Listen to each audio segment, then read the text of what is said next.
মৰমৰ ছাত্ৰ-ছাত্ৰীসকল আজি সপ্তম শ্ৰেণীৰ গণিতৰ কিছুমান গণিতৰ প্ৰশ্ন তোমালোকৰ লগত আলোচনা কৰিম। প্ৰথম প্ৰশ্নটো চাওঁ আমি 745.6 ৰ প্ৰামাণিক ৰূপটো হ'ল ষ্টেণ্ডাৰ্ড ফৰ্মটো ইয়াত কোনটো হ'ব সুধিছে। অপশ্যন দিয়া আছে এ বি চি ডি। আমাৰ সংখ্যাটো দিয়া আছে 745.6। আমি ষ্টেণ্ডাৰ্ড ৰূপত লিখিবলৈ হ'লে আমি দশমিকৰ আগত অকল এটাহে অখণ্ড সংখ্যা থাকিব লাগিব। তাৰমানে আমি লিখিব লাগিব এনেকৈ 7.456। এই দশমিকটো আমি আনিব লাগিব। এই দশমিকৰ আগত অকল কেৱল এটা অখণ্ড সংখ্যা থাকিব। আমি এইটো ৰূপত প্ৰকাশ কৰিব লাগিব। তেতিয়াহ'লে আমি এইটো চাওঁ 745.6ক আমি 10ৰে হৰণ কৰিলে 7456ৰ 10ৰে হৰণ কৰিলে আমি এইটো পাম। এতিয়া আমি কৰিব লাগে এনেকুৱা 7.456। এতিয়া দশমিকটো আমি তিনিটা সংখ্যা আগত আনিবলৈ হ'লে 1 2 3 মানে এইডোখৰ আনিবলৈ হ'লে তলত আমি 1000ৰে হৰণ কৰিব লাগিব। তাৰমানে 7456 তলত 1000 হ'ব লাগিলে আমি 10ৰ লগত আমি 100 এটা পূৰণ কৰিব লাগিব। আৰু আমি 100টো এনেই পূৰণ কৰিব নোৱাৰোঁ, গতিকে এইফালেও এটা আমি 100 পূৰণ কৰিব লাগিব। তেতিয়া আমি 100 কাটি দিম, তাৰমানে আল্টিমেটলি এইটোৱে হ'ব। এতিয়া হৈ গ'ল আমাৰ 7456 ডিভাইডেড বাই 1000 ইনটু 100। এতিয়া কি হ'ব, যেতিয়া আমি তিনিটা শূন্য আছে ইয়াত তিনিটা সংখ্যা আগত দশমিক আহিব, গতিকে এতিয়া আমি এইটো হৈ গ'ল 7.456 ইনটু 100। এইটো প্ৰামাণিক ৰূপত হৈছে ষ্টেণ্ডাৰ্ড ফৰ্মত।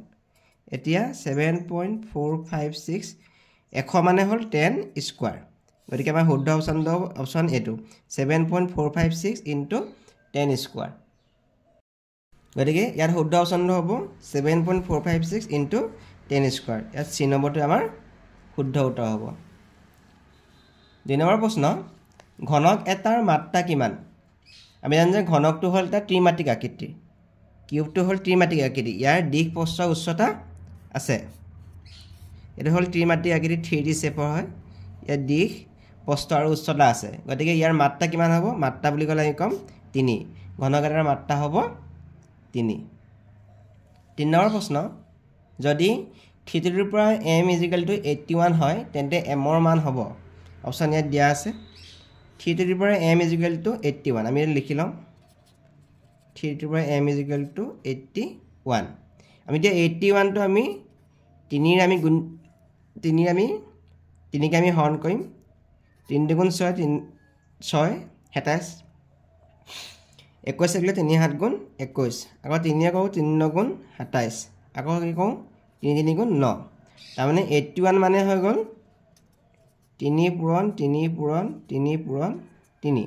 তাৰমানে 3 ইয়াত 4টা পূৰণ আছে, গতিকে আমি সূচকীয় ৰূপত লিখিলে 3^4 কে লিখিব পাৰোঁ।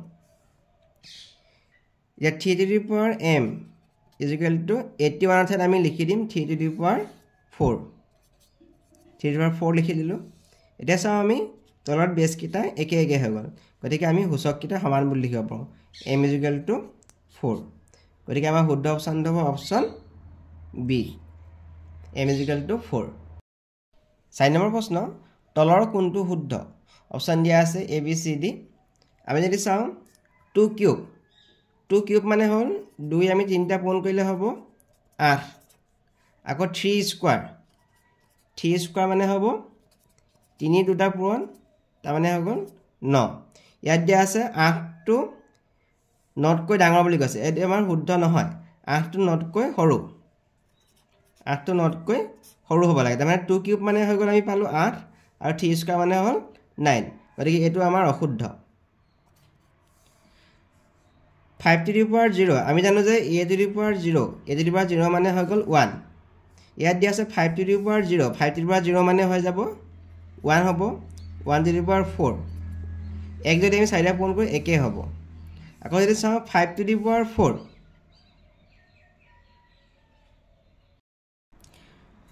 5^4 মানে হ'ব 20।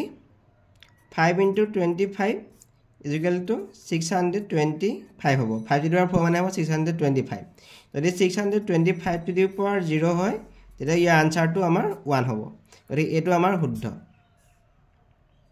বাকীটা যদি চাওঁ আমি 5 স্কোৱাৰ মানে হ'ব 25,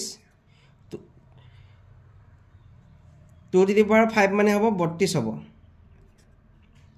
গতিকে এটো ডাঙৰ বুলি কৈছে ডাঙৰ নহয় এটো আমাৰ অশুদ্ধ হ'ব 3 to the power 0 3 to the power 0 মানে হৈ গল 1 তাৰ মানে হ'ব 3 আকৌ 3 এটো আমি a বুলি ধৰিব লাগিব মানে 3 to the power 0 তাৰ মানে হৈ গল এটো মানে 1 হ'ব গতিকে এটো আমাৰ অশুদ্ধ হ'ব এটা শুদ্ধটো হ'ব অপচন আমাৰ বি টো আমাৰ শুদ্ধ 64 into 729 or সূচকীয় ৰূপ হ'ব ইয়া সূচকীয় ৰূপটো কোনটো হ'ব দিছে অপচন ইয়াত দিয়া আছে আমি 64 টো ভাঙি লওঁ 2 3 গুণ 6 2 2 গুণ 4 2 32 2 8 গুণ 16 2 4 গুণ 8 2 2 গুণ 4 মানে 64 মানে হৈ গল 1 2 3 4 5 6 2 to the power 6 তাৰপিছত চাও 729 যদি আমি ভাঙো 3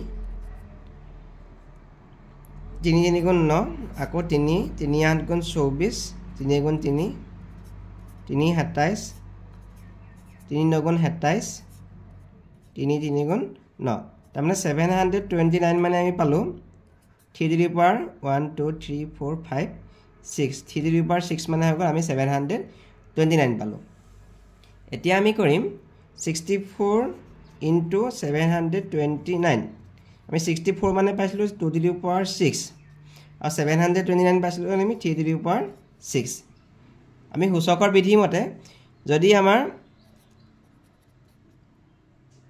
সূচক কিটা একে থাকে কিন্তু বেস কিটা বেলেগ বেলেগ থাকে তেতিয়া আমাক কি হয় a to the power m b to the power m থাকিলে a আৰু b টো পূৰণ হৈ যায় a b to the power m হয় ইয়াত চাও আমি 6 টো আৰু সূচক কিটা একে আছে কিন্তু বেস কিটা বেলেগ বেলেগ আছে গতিকে আমি 2 আৰু 3 টো পূৰণ কৰি দিম এতিয়া আমি 2 আৰু 3 পূৰণ কৰিছো আৰু সূচকটো একে আছে তাৰ মানে 2 3 গুণ 6 হৈ গল 6 to the power 6 হৈ গল গতিকে আমাৰ শুদ্ধ অপচনটো হ'ব option C 6 to the power 6 ছয়ৰ প্ৰশ্ন -a to the power 4 into 2a to the power 4 ৰ মান হ'ব ইয়াতো আমাৰ সূত্ৰটো a to the power m into b to the power m is equal to ab to the power m এটো উত্তৰতে হ'ব যদি আমাৰ বেস কিটা বেলেগ বেলেগ থাকে কিন্তু সূচক কিটা একে থাকে তেতিয়া আমি এই বেস কিটা পূৰণ হৈ যাব এতিয়া আমি চাও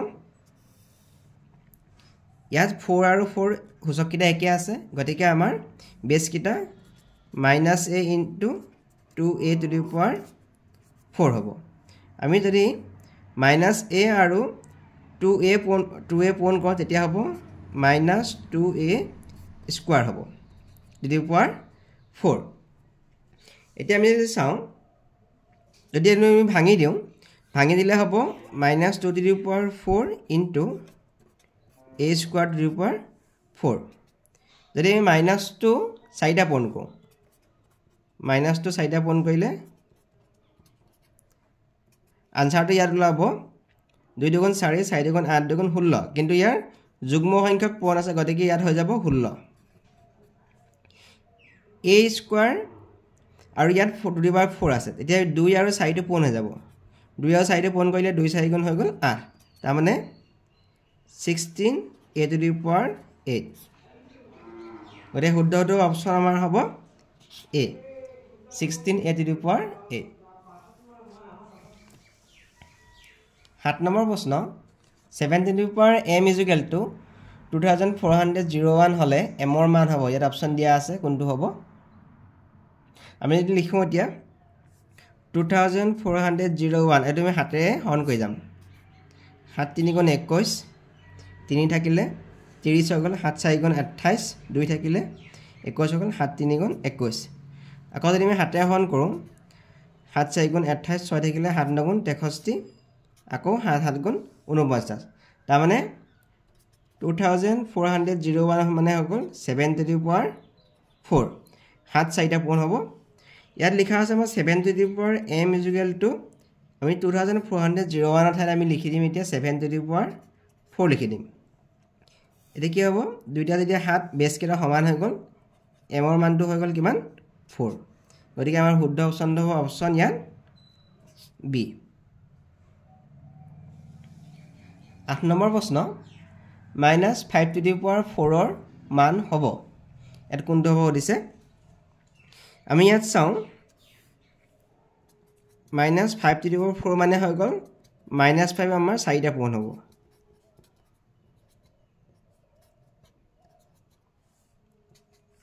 এটা চাওঁ 4টা যেতিয়া -5 মানে যুগ্ম সংখ্যক মাইনাসটো হলে তেতিয়াহলে আনসাৰটো যুগত ওলাব যদি অযুগ্ম সংখ্যক থাকে ইয়াত 4 যদি 5 না থাকিলে 5 থাকিলেহেঁতেন তেতিয়া আনসাৰটো মাইনাসত ওলালেহেঁতেন যদি এটা যুগ্ম সংখ্যা হয় তেনেহলে যুগ্ম সংখ্যা এটো হল সূচক হিচাপে থাকিলে আমাৰ মাইনাসটো প্লাসত ওলাব ইয়া 5 যদি 4টা পূৰণ কৰা আমাৰ হ'ব 625 গতিকে শুদ্ধটো হ'ব অপচন আমাৰ ডি 9 নম্বৰ প্ৰশ্ন বৰ্গ এটাৰ ঘূৰ্ণন সমমিতিৰ ক্ৰম কিমান অপচন দিয়া আছে 2 3 1 4 ইয়া ঘূৰ্ণন সমমিতিৰ ক্ৰম বুলি ক'লে আমি বৰ্গ এটাক আমি কিমান বাৰ কিমান ডিগ্ৰী কোণত ঘূৰালে একেটাই শেপ পাব মানে যদি আমি বৰ্গটো আমি 4 ভাগ কৰি লৈছো এ 90 ডিগ্ৰী যেনিবা কোণত ঘূৰিছে এই গতিটো কোণ 90 ডিগ্ৰী যদি 90 ডিগ্ৰী কোণত ঘূৰাও আমি বৰ্গটো একেটা শেপে পাম